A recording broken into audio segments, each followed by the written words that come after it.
Hello and welcome to the channel. तो इस video में हम बात करेंगे इंडियन मार्केट्स की, क्रिप्टो मार्केट्स की, गोल्ड की, सिल्वर की और आपका क्रूड ऑयल की। कंप्लीट मार्केट का पूरा ओवरव्यू लेंगे कि कौन सी चीज़ कहाँ ट्रेड कर रही है और आने वाले दिनों में, आने वाले सेशंस में किस तरीके से चीज़ें ट्रेड कर सकते हैं। So let's get started. तो ये यहाँ पर हम अगर देखें तो इथीरियम का चार्ट है और इसको अब मैं चलूँगा डेली टाइम फ्रेम पे। यहाँ पर प्राइस को रीड करने की कोशिश करेंगे। यहाँ पर अगर आप देखोगे इथेरियम ने एक लो बनाया 26 फरवरी के अराउंड। उसके बाद एक और लो बनाया मार्च के अराउंड। फिर एक हाई बनाया in the month of March 18 तारीख के आसपास। उसके बाद एक लो बनाता है 30 मार्च के अराउंड।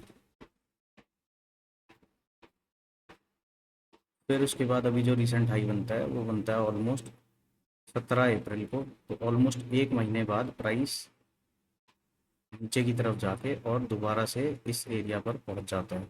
अभी देखें पिछले 3 दिनों में डाउन साइड में प्राइस मूव करा है और अभी 3 दिन से कंटिन्यूसली, आज थर्ड डे है, इथेरियम पॉजिटिव है। और यहाँ पर देखने वाली बात क्या है कि कहाँ से हम किस तरीके का व्यू बना सकते हैं।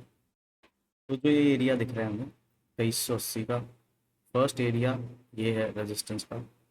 2380 के ऊपर जब तक इथेरियम सस्टेन कर रहा है, 2380 के ऊपर जब तक ये सस्टेन कर रहा है, जो बायस रहेगा वो अपसाइड का रहेगा। रेजिस्टेंस की बात करें अगर तो 2380 के बाद जो रेजिस्टेंस है वो है 2465 के अराउंड। 2465 अपसाइड में ब्रेक होना इंपॉर्टेंट है, तभी इथेरियम आपको जाता हुआ दिखेगा 26,000 के नंबर पे। और फिर आने वाले सेशंस में ऑलमोस्ट 75,000 ये जोन तक, 75 बोल रहा हूँ, 2700 ये एरिया तक जाता हुआ दिखेगा। तो यहाँ पर इथेरियम पॉजिटिव दिख रहा है। बात करें अगर बिटकॉइन की, तो बिटकॉइन को अगर देखेंगे तो बिटकॉइन इथेरियम से भी ज़्यादा पॉजिटिव दिख रहा है। इसके अंदर जो लो बने थे और जो हाई बने थे उस हाई से काफ़ी ऊपर जाके ये ट्रेड कर रहा है। इसका जो सपोर्ट एरिया है वो है 74,520 के अराउंड। प्रीवियस अपडेट में हमने टारगेट्स जो दिए थे 77,600 के। ये वाला टारगेट हो चुका है। सेकंड टारगेट दिया था 80,800 का। तो अब 80,800 देखते हैं बीटीसी जा पाता है या नहीं। डाउन साइड में अगर सपोर्ट की बात करें तो 75,000 पे 75K पे एक अच्छा सपोर्ट एरिया है। अगर 75K को लूज़ करेगा, ये एरिया को अगर लूज़ करता है तो फिर ये काफ़ी डीप करेक्ट कर सकता है और दोबारा से आपको 65,000 तक की रेंज में मिल सकता है। बट ऐसा हम कब बोलेंगे? ऐसा हम तभी बोलेंगे जब हमें बीटीसी दिखेगा बिलो 76,225। अगर इस एरिया के नीचे अब बिटकॉइन ट्रेड करेगा, उसके बाद ही कोई डाउन साइड का सोचने की ज़रूरत है। जब तक ऐसा नहीं हो रहा है तब तक के लिए 80,800 का टारगेट ओपन है और अप साइड में 84,000 का जो टारगेट है वो भी ओपन है। तो बीटीसी और इथेरियम ठीक दिख रहे हैं, अभी पॉजिटिव दिख रहे हैं। बात करें अगर हम अपना डॉलर इंडेक्स की, तो अगर डॉलर इंडेक्स को देखेंगे तो 100 डॉलर के अराउंड डॉलर के अंदर एक इंडेक्स है, रेजिस्टेंस है ये पॉइंट पे डॉलर इंडेक्स पे। फिर ये पॉइंट से ब्रेक करके जो 99 एरिया का एक सपोर्ट था, इसको ब्रेक किया। डाउन साइड में अगला सपोर्ट कहाँ फाइंड आउट किया? अराउंड 98। तो जब तक 98 के ऊपर DXY सस्टेन करेगा तब तक डॉलर के अंदर स्ट्रेंथ रहेगी थोड़ी सी।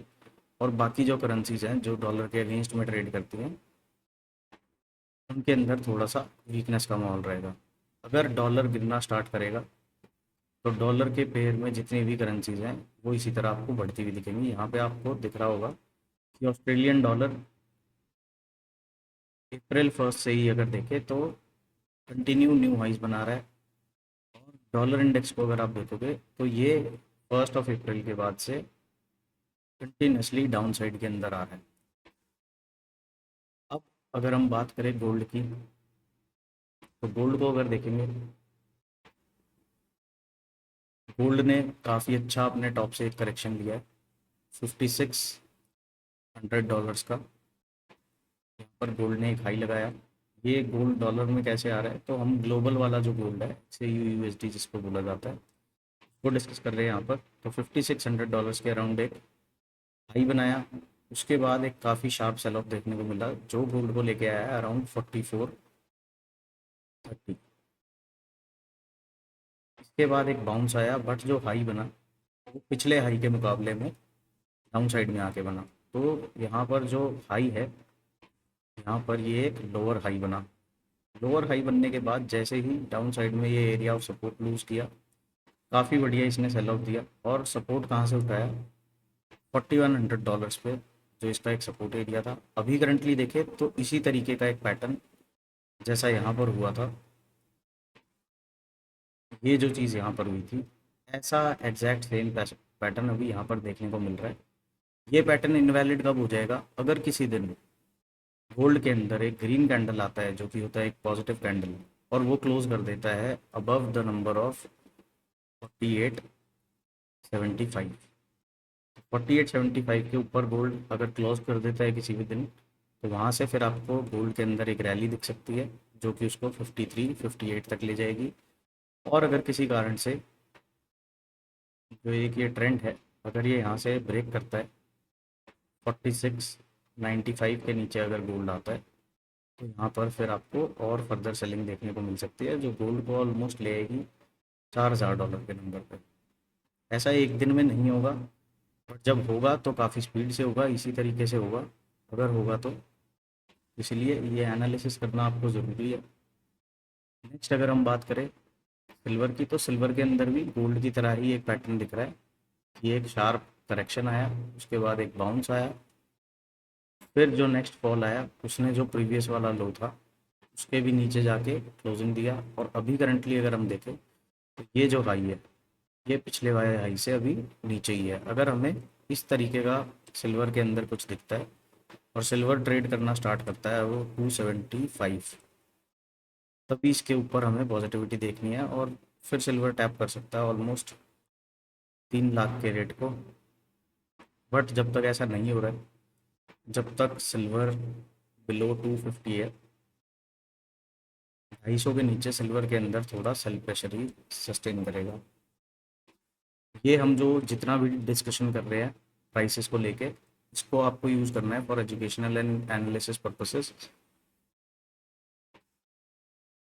बात करें अगर हम जापान की मार्केट की, तो जापान 1 अप्रैल से ही अपसाइड में मूव कर रहा है। यूके की मार्केट की बात करेंगे तो यहाँ पर काफ़ी अच्छा मूव आया है, बट पिछले एक हफ्ते से अगर आप देखोगे तो प्राइस ने कुछ नहीं किया है, एक जोन को ही मेंटेन किया है।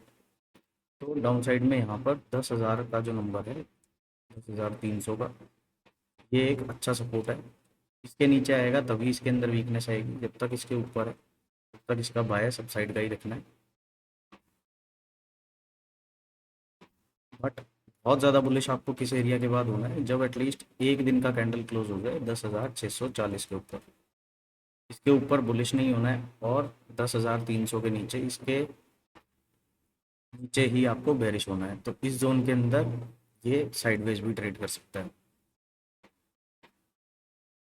अब बात करते हैं क्रूड ऑयल की। क्रूड ऑयल के अंदर भी सेम सिनेरियो है, एक ब्रेकआउट देखने को मिला, एक हाई बना, फिर टॉप पे जाके एक डोजी बनी। डोजी का जैसे ही लो ब्रेक हुआ एक काफ़ी तगड़ा सेल ऑफ आया, बट जो ब्रेकआउट का जोन था ये अभी तक टेस्ट नहीं हुआ है।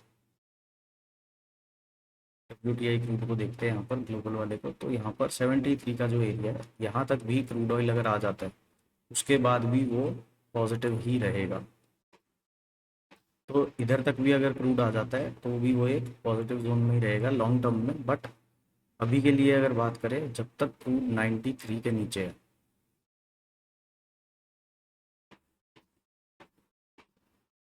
तब तक क्रूड के अंदर वीकनेस बनी रहेगी। जैसे ही 93 को अपसाइड में क्रॉस करता है फिर यहाँ पर एक रैली देखने को मिल सकती है जो पिछले हाइस तक क्रूड को ले जाएगी। और अगर ये हाइस पे भी स्ट्रेंथ दिखती है और बाइंग मोमेंटम आता है, तो नेक्स्ट जो टारगेट बनेगा वो 1,16,000 का बनेगा। भी अभी अगर हम देखें तो बहुत ज़्यादा ना तो बेरिश है ना बुलिश है। पिछले ऑलमोस्ट 2 महीने से क्रूड ने कुछ खास किया नहीं है। तो लास्ट डिस्कस कर लेते हैं अपना इंडियन मार्केट्स को। तो यहाँ पर भी अगर देखें हम तो 1 अप्रैल ऑनवर्ड्स यहाँ पर भी एक बाइंग का ही मोमेंटम रहा है, बट जो पिछले हाइज हैं वो अभी काफ़ी दूर है। बाकी चीज़ों जो हमने देखी, जैसे हमने जापान देखा, तो जापान ऑलमोस्ट जहाँ से गिरना स्टार्ट हुआ था उस एरिया पे पहुँच चुका है। यूके की अगर बात करें तो यूके भी ऑलमोस्ट उसी एरिया तक आ गया है, बट टैप नहीं किया है।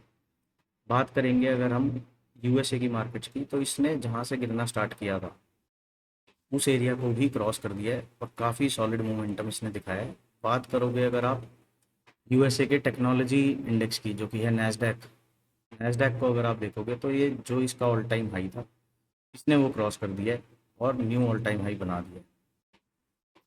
तो यहाँ पर जब यूएस मार्केट्स इस तरीके से बिहेव कर सकती है तो हमें बाकी सारी चीज़ों पर भी ध्यान रखना चाहिए।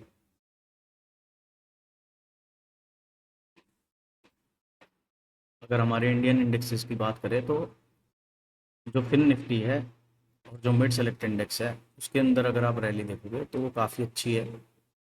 हमारे इंडियन मार्केट्स में जो हैवी वेट इंडेक्स हैं वो इतने ज़्यादा अभी मूव नहीं किए हैं जितना ये स्मॉल स्मॉल कैप सेगमेंट और जो आपका मिड कैप सेगमेंट है इनके अंदर बाइंग दिख रही है, जो वो काफ़ी स्ट्रॉन्ग मोमेंटम वाली दिख रही है। बट यहाँ पर हमें एक चीज़ याद रखनी है कि ट्रेंड ट्रेंड जो है वो आपका फ्रेंड सिर्फ तब तक है जब तक वो एंड नहीं हो जाता। So this is all in this video. मिलते हैं नेक्स्ट वीडियो में। बाय बाय, जय श्री राम।